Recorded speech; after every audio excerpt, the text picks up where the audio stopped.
Mesdames, Messieurs, bienvenue sur la chaîne du futur pour cette nouvelle édition. Développement agricole et rural des pays de l'UEMOA après la présentation des résultats provisoires sur l'étude d'impact d'aménagement hydro-agricole dans la sous-région. Les experts se retrouvent à Lomé du 9 au 10 décembre pour sa validation. Au total, 7 projets sont concernés par cette expérimentation dans 4 pays de l'UEMOA, notamment le Burkina Faso, le Mali, le Niger et le Sénégal. Norbert Donsou. Avec des populations en majorité paysannes et une activité agricole contribuant pour plus de 50% au produit intérieur brut des pays de l'UEMOA, il est apparu nécessaire pour la Banque ouest-africaine de développement de commettre une étude sur ses interventions dans le domaine hydro-agricole.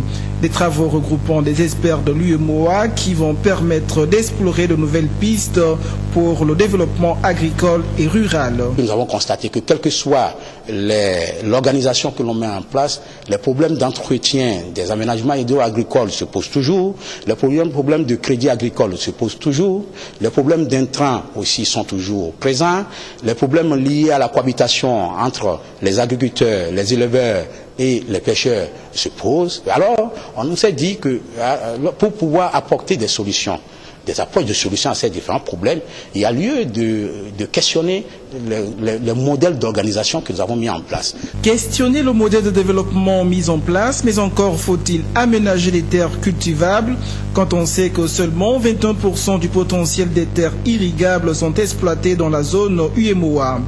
Une question fondamentale au cœur de ces projets d'aménagement hydro-agricole dont les impacts socio-économiques font l'objet de cet atelier de validation qui devra par ailleurs considérer le modèle institutionnel de gestion pour la durabilité des aménagements hydro-agricoles. Dans le milieu agricole, pour que nos paysans puissent mener leur activité, il leur faut nécessairement des infrastructures. Vous avez les barrages pour la rétention d'eau, parce que sans eau, nous ne pouvons pas faire de l'agriculture. Il faut créer des collecteurs. Les collecteurs permettent de drainer les eaux vers les aménagements qui ont été effectués dans toute la zone de projet. Des pompes à eau, par exemple, pour permettre que les paysans puissent disposer de cette eau dans leur aménagement. Au niveau des aménagements également, il y a des infrastructures qu'il faudrait faire pour pouvoir quand même procéder à la distribution de ces projets. La question foncière aussi est très déterminante. Si les études de ce projet hydro-agricole sont prioritairement centrées sur le Burkina Faso, le Mali, le Niger et le Sénégal, médico-social d'Agbelouvé, elle a noté avec satisfaction le niveau d'exécution de tous ces travaux. Hugues Atipo.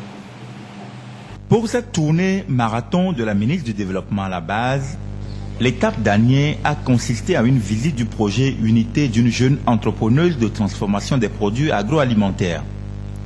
Elle alimente ainsi le marché local avec ses produits. J'ai eu la chance d'être sélectionnée par les promoteurs à suivre la formation sur l'entrepreneuriat agricole à l'OIC. Ce financement vient du ministère du Développement à la base. Après cette formation, le ministère m'a encore appuyé en me donnant des équipements pour mon unité de transformation. Dans les lots de l'équipement, il y a eu la décortiqueuse, la bac à étuvage, une bâche, un torréfacteur, un moulin. Lancé officiellement en juillet 2013, les travaux de construction du marché d'Agbonou avancent, à en juger par le satisfecit de la ministre, après avoir visité les travaux en compagnie du préfet des Plateaux. Le marché d'Agbonou compte 10 hangars, 2 magasins, un bloc administratif, un bloc latrine et la réhabilitation de 4 anciens hangars. Notre tournée a porté sur le suivi des travaux de construction du marché d'Agbonou à Takwame et les travaux de construction du centre médico-social de Agbelouvé. Alors par rapport au marché d'Agbonou, nous avons constaté que les travaux ont bien avancé puisque ça fait 5 mois que nous avons initié ce projet. C'est un projet qui consiste en la construction de 10 hangars de marché, d'un bloc administratif, un bloc de latrines, une boucherie et la réhabilitation de 4 hangars. Aujourd'hui, vous avez pu constater que les travaux ont bien avancé. Nous sommes pratiquement à 75-80% des travaux. Et nous espérons que dans les 3 mois qui suivent, les travaux seront terminés. L'étape d'Agbelové a été la dernière de cette longue tournée où la ministre du Développement La Base a constaté l'état d'avancement des travaux de la construction du centre médico-social. Le coût total de ces travaux, estimé à 320 millions de francs CFA, est financé par les Chinois et le gouvernement togolais.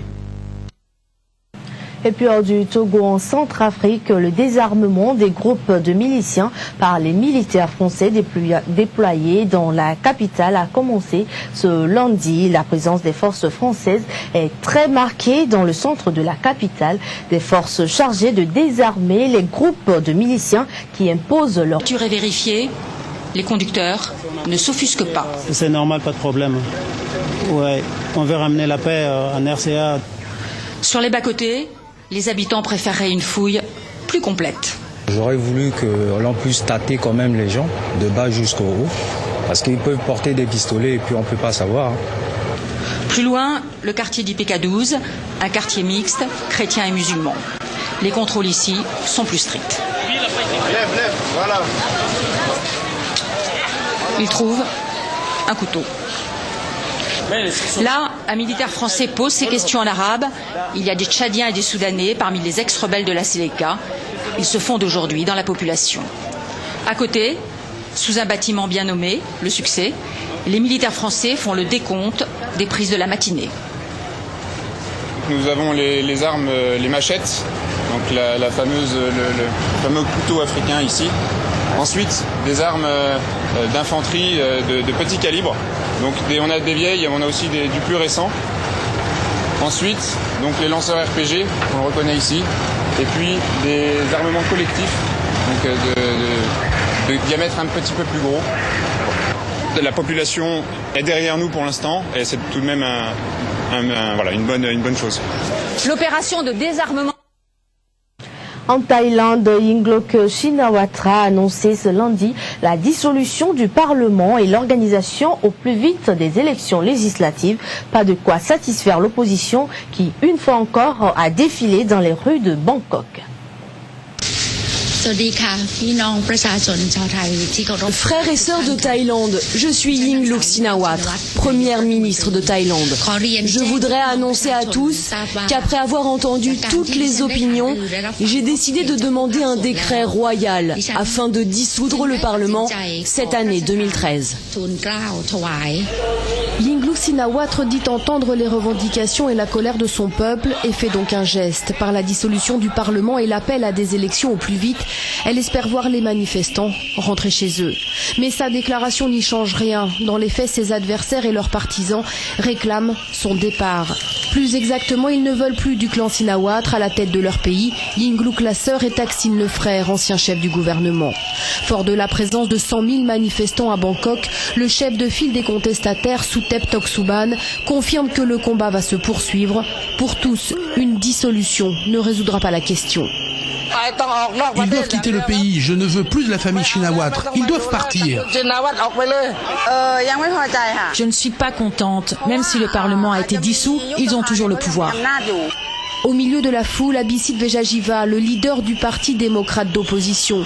Ce week-end, 150 députés de sa formation ont démissionné, politisant ainsi la crise.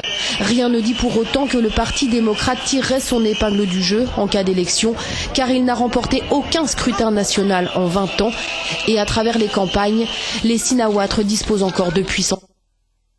Toujours dans cette édition, le groupe européen EADS annonce la restructuration de ses activités défense et espace ce lundi. Un coup dur pour l'emploi, les syndicats redoutent une lourde facture sociale.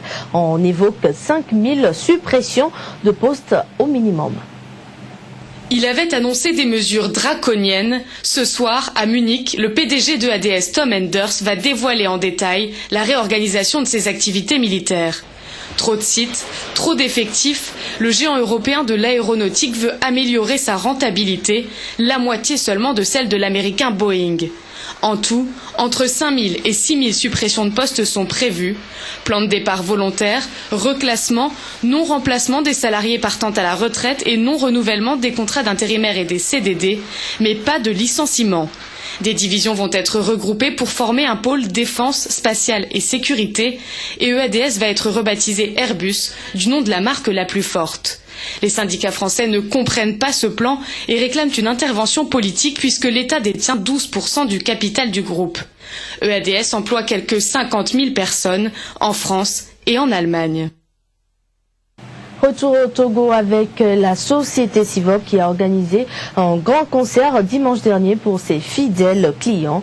Concert auquel plusieurs artistes de la chanson ont associé leur voix. Cassandra Naoui. Hommes et femmes de tout âge ont répondu au rendez-vous de distraction de Sivop. Un spectacle riche en couleurs qui a pour objectif de rendre encore plus visible la société. Sivop a réuni sur scène des